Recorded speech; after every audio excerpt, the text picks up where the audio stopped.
السلام عليكم. اليوم غادي نشوفوا اول تمرين في لا سيري نيميرو 1 مادة ترموديناميك. هاد التمارين الاولى غادي تكون على شكل غابيل ماتيماتيك الخاص بجوج شعاب اس ام بي و اس ام بي سي بحال بحال. التمرين الاول غادي يكون على شكل ديريفي الكالكول ديال لي ديريفي بارسيال و ديريفي توتال اكزاكت و ديريفي بارسيال سكوند. exercice numéro 1. Soit la fonction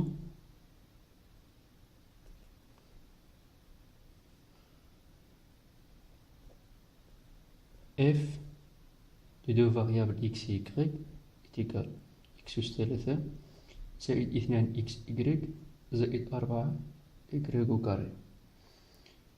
السؤال الأول: calculer les dérivées partielles premières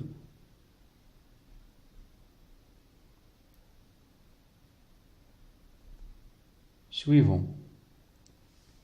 غادي نحسبوا لا ديريفي بارسيال بروميير المشتقة الجزئية الأولى ديال لا فونكسيون f. في الأولى غادي نحسبوا لا ديريفي بارسيال دو لا فونكسيون f بارابور à x où y est une constante. في la deuxième غادي نحسبوا la dérivée partielle de la fonction f par rapport à y x constant. يعني بحال اللي غادي نحسبوا الاشتقاق بحال اللي كنا كنديروا في السنه اولى بكالوريا والثانيه بكالوريا. كنا كنحسبوا الاشتقاق ديال لا فونكسيون f اللي كنديروا f بريم، وكنا مولفين بان تيكون عندنا واحد الفاريابل ان سول فاريابل كنطبقوا عليه القواعد ديريكتومون ديال الاشتقاق. ولكن في هذه السنه غادي نشوفوا الاشتقاق بكتابه اخرى بشكل اخر، بحال هذه الكتابه اللي هي سامبل.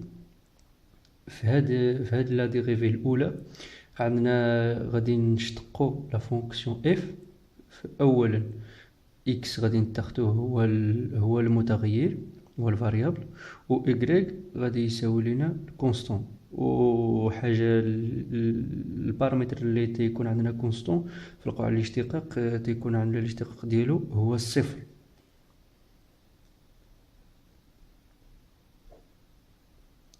بحال عندنا هاد الكتابه بحال هادي. اذا هادي كتساوي هادي، و اف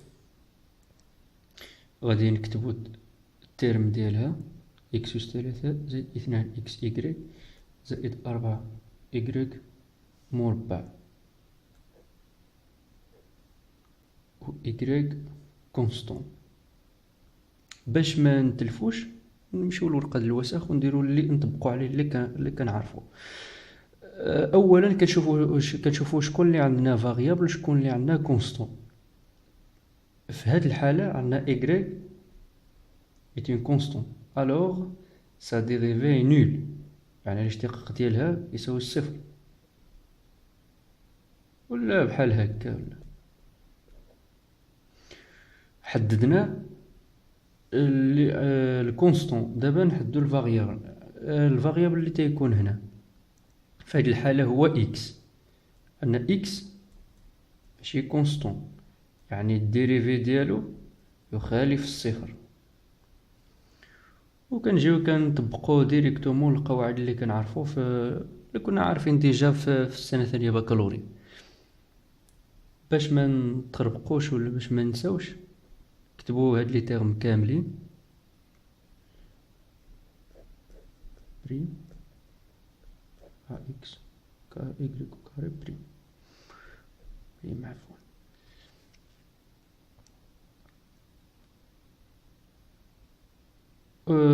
عندنا x على بويسونس 3 بريم، عندنا x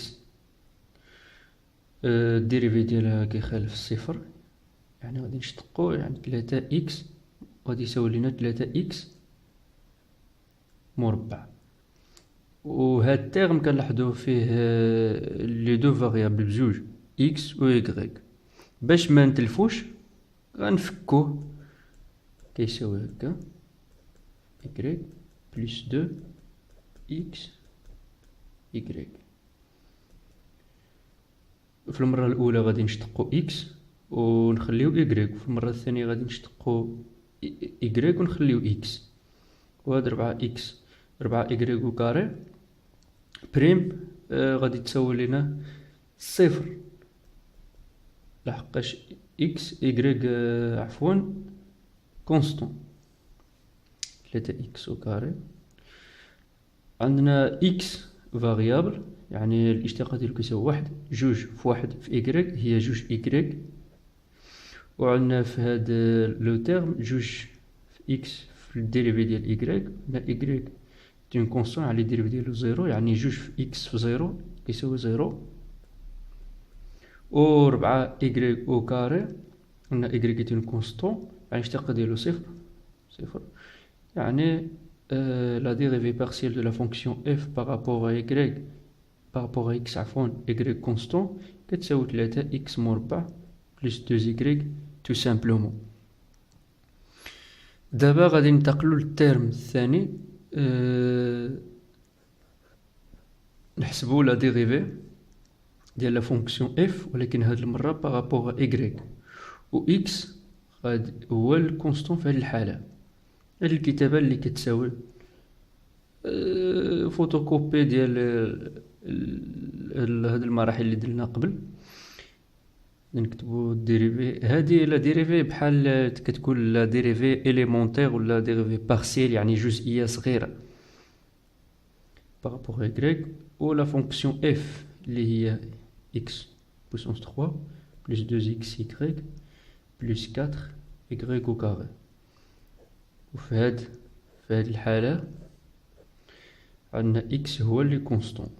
كنجيو كما درنا قبل، كنحدو الفاريابل المتغير و الكونستون. عندنا في هذه الحاله الفاريابل قلنا اللي تيكون هنا، والكونستون هو هذا، يعني x كيساوي كونستون، يعني الديريفي ديالو كيساوي صفر،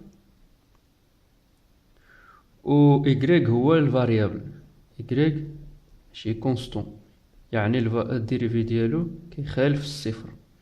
وهكذا عمرنا غادي نغلطو، غادي نجيو ديريكت نطبقو ديريكتومون القواعد اللي كنا عارفين ديجا. x واش 3 بريم بلس 4 y مربع بريم. عندنا x كونستون، يعني الديريفي ديالو صفر، وهذا غادي نفكوه كما درنا في المرحلة السابقة.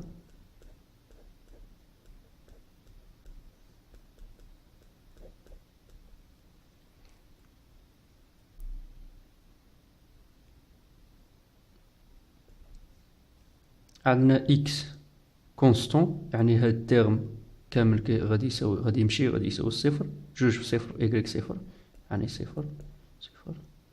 و جوج x في الديريفي ديال y، عندنا y ماشي كونستون، يعني الديريفي ديالو كيساوي واحد، يعني جوج في x في واحد كتساوي لينا جوج x. و y هاد 4 x او كاري، y ماشي كونستون، يعني غادي الديريفا غادي تولي لينا زائد 8 y. إذا الديريفي بارسيل دو لا فونكسيون f بارابور à y x كونستون غادي تساوي لينا جوج x بلس 8 y.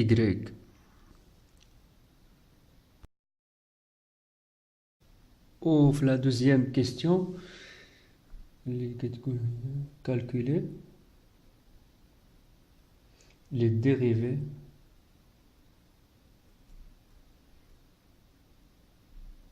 partiels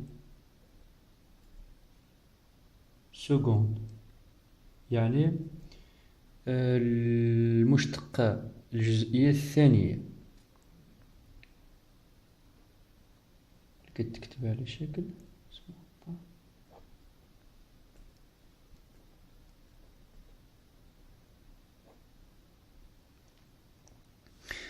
وهاد، يعني بحال غادي نشتقو المرة الثانية الاشتقاق اللي كنا دايرين في السؤال واحد. غادي نبداو بالترم الأول. هاد الترم y constant هي la dérivée seconde de la fonction f par rapport à x, y constant. الترم كيساوي بحال اللي كتبناه ديال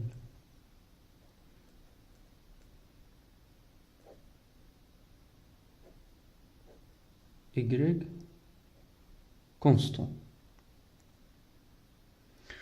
وعندنا في السؤال الأول كنا حسبنا هاد لو تيرم la dérivée partielle de la fonction f par rapport à x, y constant اللي هو هذا. كنا لقينا فيه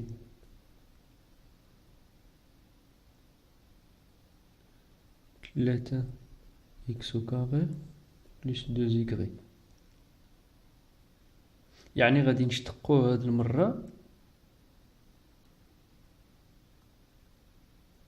المرة الثانية هاد لو تيرم بارابور ا x. غادي يولي لينا ديال 3x au carré، نعوضو بهاد لو تيرم y كونستون دايما. لا ديريفي بارسيل كيما درنا في السؤال الأول بريم y بريم. غادي نحدو الفاريابل والكونستون. عندنا لا ديريفي دو اف بارابور ا اكس، يعني اكس يخالف الكونستون، يعني دي دو اكس يخالف الصفر، والفاريابل والكونستون عندنا اكس y عفوا، يعني الديريفي ديالو تساوي الصفر. و عندنا لا ديريفي ديال 3x او كاري غادي ديريفا لحقاش اكس ماشي كونستون، يعني الديريفي ديالو ما غاديش تساوي الصفر. طبقوا القواعد اللي كنعرفو، غادي تولي لنا 6x و y عندنا كونستون ديال كونستون، يعني الديريفي ديالو صفر. إذا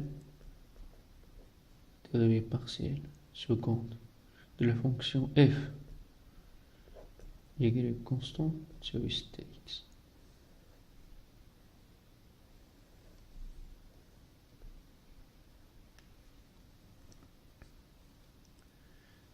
نفس الشيء بالنسبة للحالة الثانية، la dérivée partielle seconde de la fonction f، ولكن هاد المرة بارابور y x لي كونستون. نفكو هاد الترم يساوي بحال نردوه للضرب،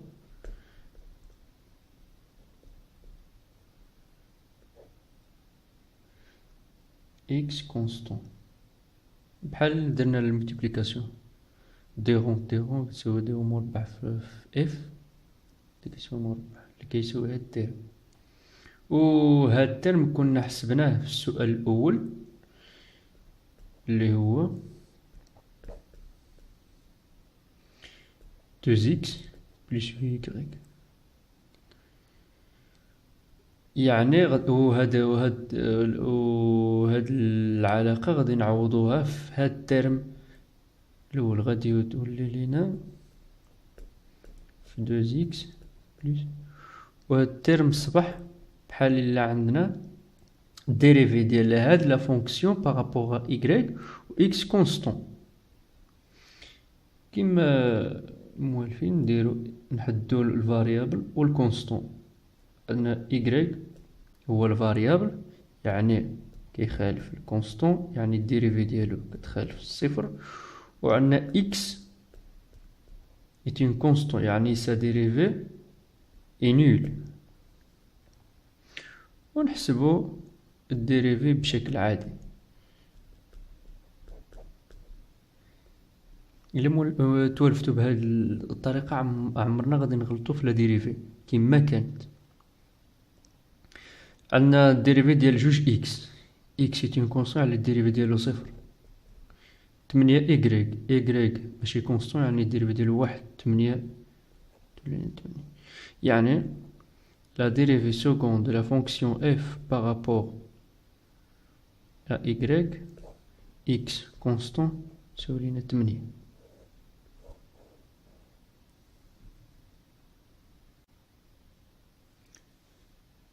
Question numéro 3.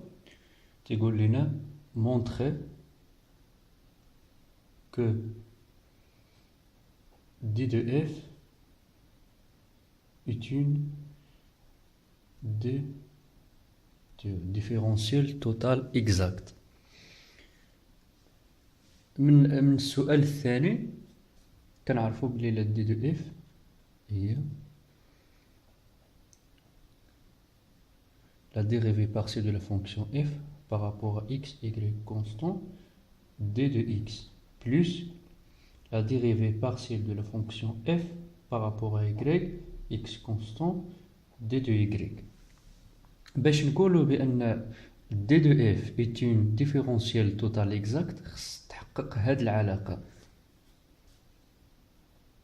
La dérivée partielle par rapport à x ديال la dérivée partielle seconde de la fonction f par rapport à x fois pour y تساوي la dérivée خص تحقق لينا هاد العلاقة، خص هاد الترم يساوي هاد الترم. من انطلاقا مما سبق من السؤال الأول كنا حسبنا la dérivée partielle de la fonction f par rapport à y بطبيعة الحال x constant، كنا لقينا فيها 2x plus 8y، وكذلك كنا حسبنا la dérivée partielle de la fonction f par rapport à x y constant، لقينا فيها 3x au carré plus 2y. باش تكون هاد العلاقة، تكون هاد دي تو اف ديفيرونسيال توتال اكزاكت، خص نديرو الاشتقاق ديال هاد لا فونكسيون وهاد لا فونكسيون بارابور ا اكس و بارابور ا ايكغيك. نبداو بهادي.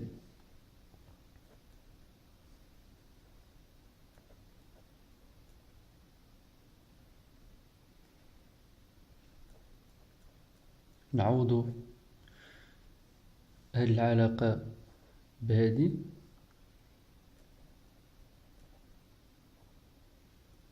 هنا غادي نديرو الاشتقاق بارابور اكس ديال هاد لا فونكسيون. عندنا اكس هو المتغير، y كونستون، يعني y الاشتقاق لا ديريفي ديالها غتكون تساوي الصفر نول، و 2x x هو الفاريابل، لا ديريفي ديال x هي واحد، يعني جوج في واحد، و هاد الترم صفر تساوي جوج. ننتقلو لهاد العلاقة، أن لا ديريفي بارسيال بارابور à y de la fonction f بارابور x كتساوي لينا، و هاد العلاقة هي هادي كنا حسبناها، نعوضو بها. عندنا y هو المتغير و x هو الكونستون، يعني هاد لا ديريفي ديال 3x او كاري يكون يساوي الصفر، و 2y هو الفاريابل، الاشتقاق ديالو واحد، جوج في واحد يعني جوج، ولقينا نفس النتيجة بالنسبة للأول والثاني. إذن دابا عاد نقدرو نقولو بلي أن d de f est une différentielle totale exacte. Donc